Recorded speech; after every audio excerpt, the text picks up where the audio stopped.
Blunder మాట్లాడేసినట్టు. ఎందుకంటే last 5 years అధ్యక్ష మేము అక్కడ కూర్చున్నాం, చూసాం అధ్యక్ష. రాక్షసులు అన్నారు, అరాచకవాదులు అన్నారు, ఏందో మాట్లాడారు. అవన్నీ ఏందో మాకు అర్థం కాలేదు అధ్యక్ష. ఈ రోజు సత్యనారాయణ గారు నిలబడి నీతి వాక్యాలు మాట్లాడుతున్నారు, గౌరవం ఇవ్వాలా, అయ్యి ఇవ్వాలా అని, డెమోక్రసీ అని. కొవ్వెక్కి మాట్లాడుతున్నారు మీరు. రాక్షసుడు, మదం, ఖబర్దార్ జగన్మోహన్ రెడ్డి అన్న పదాలు ఇక్కడి నుంచి అధ్యక్ష. మేము అవన్నీ కూడా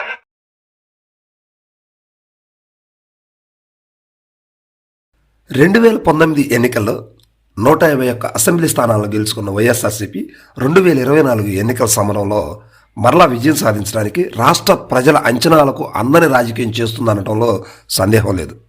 ప్రస్తుతం మారుతున్న రాజకీయ సమీకరణాల్లో భాగంగా ఇప్పటికే 59 అసెంబ్లీ స్థానాలను, 13 ఎంపీ స్థానాలను మార్పులు చేసి రాష్ట్రంలో ఎన్నడూ లేని రీతిగా వేళ్లు పాతుకుపోయిన బలమైన నాయకులకు సైతం స్థానచలనం కలిగించింది వైఎస్ఆర్సీపీ.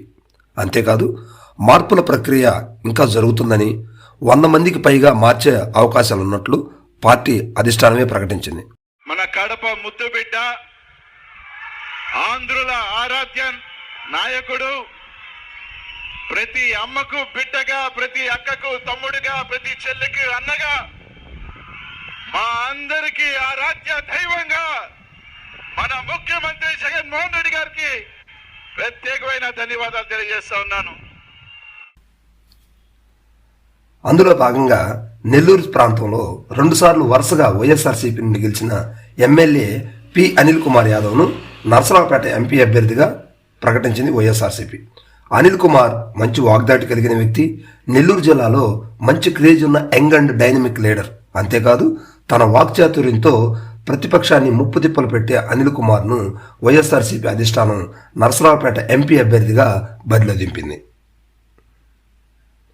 అయితే నెల్లూరు నుండి నరసరావుపేటకు రాజకీయం నడపటం కొత్త ఏమీ కాదు. గతంలో 1999లోనే నేదురుమల్లి జనార్దన్ రెడ్డి, 2004లో మేకపాటి రాజమోహన్ రెడ్డి కూడా ఈ నరసరావుపేట నుండి పోటీ చేసి గెలిచిన వారే. అయితే వైఎస్ఆర్సీపీ కూడా అదే దారిలో నెల్లూరు నుండి అనిల్ కుమార్ను నరసరావుపేటకు పంపించడం జరిగింది. ఇంకా చూస్తే సెంటిమెంట్గా కూడా నరసరావుపేట పార్లమెంటు పరిధిలో 125,000కు పైగా యాదవ్ సామాజిక వర్గం ఓట్లు ఉండటం విశేషం. అంతేకాదు పలు బీసీ సామాజిక వర్గాల ఓట్లు కూడా 7,50,000కు పైగా ఉండటం విశేషం. ఇదంతా కూడా అనిల్ కుమార్ యాదవ్కు బాగా కలిసి వస్తుందని వైఎస్ఆర్సీపీ అధిష్టానం భావించి ఈ నిర్ణయం తీసుకున్నట్టు తెలుస్తుంది. స్థాపన చేసేదానికి విచ్చేసిన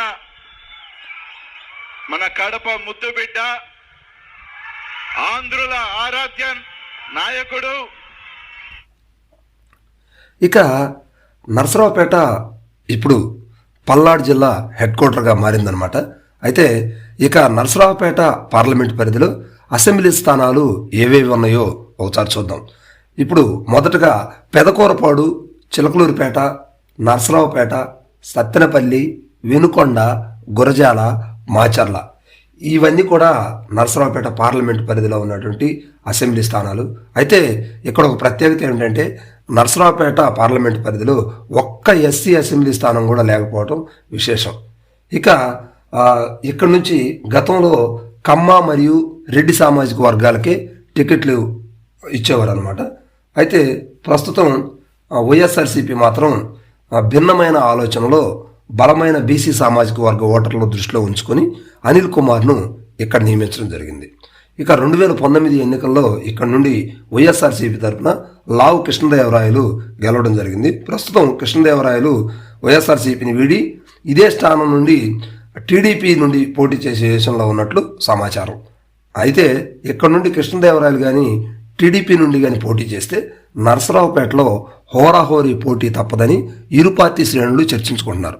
అయితే టీడీపీ ఇక్కడ ఇంకా అభ్యర్థిని ప్రకటించకపోవటం విశేషం.